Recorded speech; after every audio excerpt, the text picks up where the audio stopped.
So these changes made it possible for banks to get bigger. I mean, obviously, with the bank mergers, with the end of Glass-Steagall, the banks could get bigger. It also made it possible for them to take on more risk. And in particular, if we think about, over-the-counter derivatives are a great example, because this is a market that did not exist before the 1980s, certainly the 1990s, and hence it was not regulated by any rules. So the big fight in 1994 and 1998 was over whether we would bring this market under any kind of supervision. And the banks fought very hard, and they had very strong allies in Robert Rubin and Larry Summers and Alan Greenspan. And as a result, in 2000, we had this bill that Phil Gramm slipped in the dead of night in December 2000 that essentially said that no federal agency could regulate derivatives. And as a result, you could see from the previous charts that financial activity shifted into derivatives because it was unregulated. You could take on more risk, and the profits were higher. So this is something that the financial industry wanted very much and fought very hard to get. We can ask why. This is the same chart. The blue line is the same. The red line is a measure of compensation in the financial sector. So it's the ratio of wages in finance to wages outside finance when you correct for things like the fact that people in finance are somewhat more educated than average. And you can see that compensation pretty much tracks deregulation.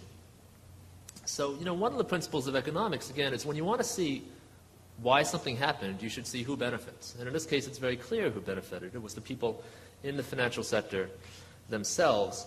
And I want to point out, I don't want to say there's anything reprehensible, and there's not anything wrong with this. I mean, in a free market economy, we expect people to take steps which will maximize their personal payoffs. I mean, that is almost like the religion of the United States these days. But the point I want to make is you have to look at the role of politics. When you're looking at economic outcomes and economic systems, smart competitors will use every tool they can to advance their interests. And in this country, politics is a very important tool that the financial sector used to advance its interests over the past 30 years. And so, in short, what I would say is that, again, to recap, we had this financial system because we had a financial system that was too big, took on too much risk, had no real relationship to the real economy. And we had that financial system because the banks wanted it, and they used their political power to get it. Okay, so where are we today? So I talked earlier about the impact of the financial crisis on the economy as a whole. Let's see what the impact was on the financial sector. So these are the 6 biggest banks in the U.S. today. It shows you how they have grown since 1995. The financial crisis started here in 2007. They have gotten bigger. Primarily by buying up the losers. So these 6 banks have bought up, Countrywide, Merrill Lynch, Washington Mutual, Wachovia, Bear Stearns, and perhaps others I've forgotten.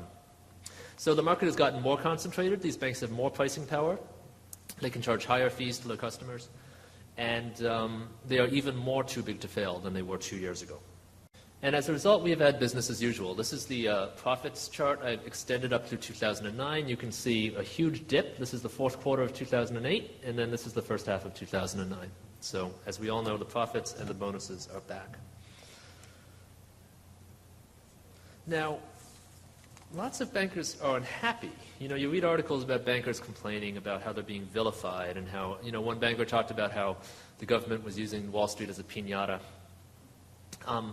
I don't quite understand why they're unhappy. I mean, they say that people are blaming them for causing the financial crisis, which I think they caused the financial crisis. They're also unhappy about this. So this is the Dodd-Frank Act. This is President Obama signing the Dodd-Frank Act, the most comprehensive regulatory reform in 75 years. I could talk about this for a long time. It's pretty dull, so I'm not going to. I'm going to just point out a few key points. On the one hand, I think Dodd-Frank includes some sensible regulatory enhancements. There were some clear things where the regulators did not have oversight powers they should have had. Like, they had no idea the size of the OTC, well, they had no idea where the OTC derivatives exposures were hidden. That's been brought under regulatory oversight. I think consumer financial protection is good. I think, we had a regulatory system that was entirely beholden to the interests of the banks. I think that will change a little bit. I think that the trading and clearing requirements for derivatives could be helpful because they could provide greater price transparency, which would be better for customers. But what I think the weakness of Dodd-Frank is that it's a bet on better regulation. So what I've talked about and what I believe is that fundamentally we have a bloated, predatory financial system that doesn't serve the needs of the real economy. And the Dodd-Frank Act says this is basically okay. So this is the system we need, and we just need to have the cops need to have bigger guns. Instead of pistols, they have to have shotguns, and that'll keep everybody in line.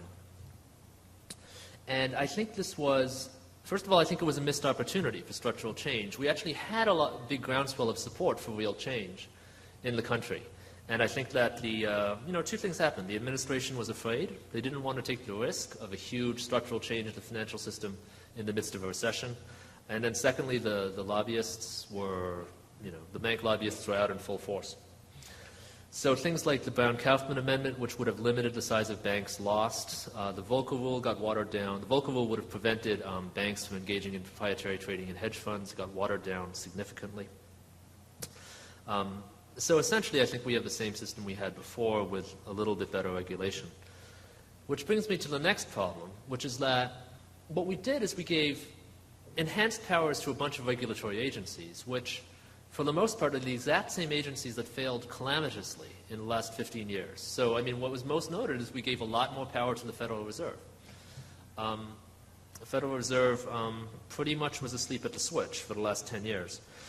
And we didn't do anything about the problem of regulatory incentives. So one of the big problems I haven't talked about is that, for decades, economists have known that in most states of the world, regulators have the incentive to be nice to the people they are regulating for a number of reasons.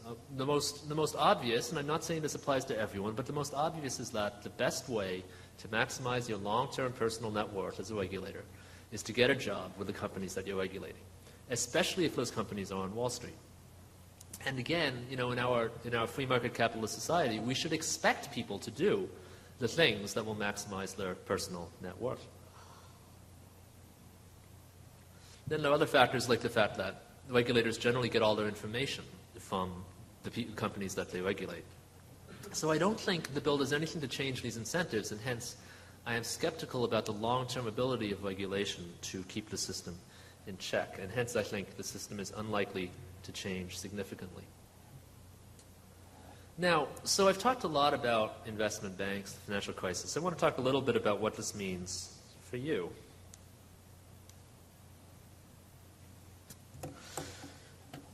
Now, the problem for you, the problem for all of us, is that this financial system is not confined just to Wall Street. So I talked about Abacus, Goldman's deal. So now, let's ask a question. Some salesperson went to IKB, the investor. Some Goldman salesperson went and said, you should invest in this. And did that person really think that it was in IKB's interests to invest in this thing? That's one option. Or on the other hand, was the salesperson thinking, look, as long as all the disclosures are in the prospectus, I'm not breaking the law. These guys should be able to figure out if it's good for them or not. So it's fine for me to push it.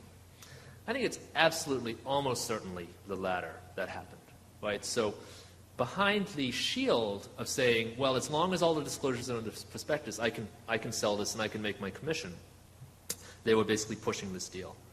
And that, that in essence is what goes on in a lot of the financial industry, not just wholesale banking, investment banking, but also retail banking, also investment management. Just look at stock mutual funds. There are many different distributions for stock mutual funds. Some of them are perfectly fine. Some of them are brokers who are pushing the funds because they're getting a commission from the manufacturer of the fund. There was a story in Forbes recently about Walmart. Walmart has a 401k. Walmart, of course, is the price leader, right? They are known for negotiating very hard with suppliers to get low prices. Well, Walmart's own 401k plan is managed by Merrill Lynch. It has all of 10 funds. 2 of them are index funds. 8 are actively managed. And they are paying the exact same expense ratios for these funds as retail investors, despite being Walmart, with millions of employees. And why is this? The lawsuit alleges it's because Merrill Lynch is choosing the funds for Walmart. They're choosing funds based on who gives the largest kickbacks from the expense ratios to Merrill Lynch. which I believe is completely legal, by the way. Some of you probably know better. I believe that's completely legal. The lawsuit is alleging that Walmart is violating the law by not disclosing this to plan participants. But this is, this is a big way the fund industry works. Merrill Lynch is part of Bank of America. The basic Bank of America strategy now is using Bank of America branches to push Merrill Lynch products, push Merrill Lynch financial services to push Merrill Lynch products. That is their strategy that they put in the Wall Street Journal. So what I wanted you to think about is this. This is from a study done by some very prominent economists about 20 years ago. What they did is they asked people a number of hypothetical questions. Actually, let's ask a question here. So the question is this. Let's say a hardware store is selling snow shovels for $15, okay? Then one night there's a big snowstorm, and the next morning they boost the price to $20. Okay, so you have two choices. One choice is this is acceptable behavior, and one is that it's unfair, okay? So how many people think this is acceptable behavior? Can you raise your hands? Okay, how many think it's unfair? Okay, it's about 50-50. So in 1986 in Canada, about 82% of people thought that was unfair.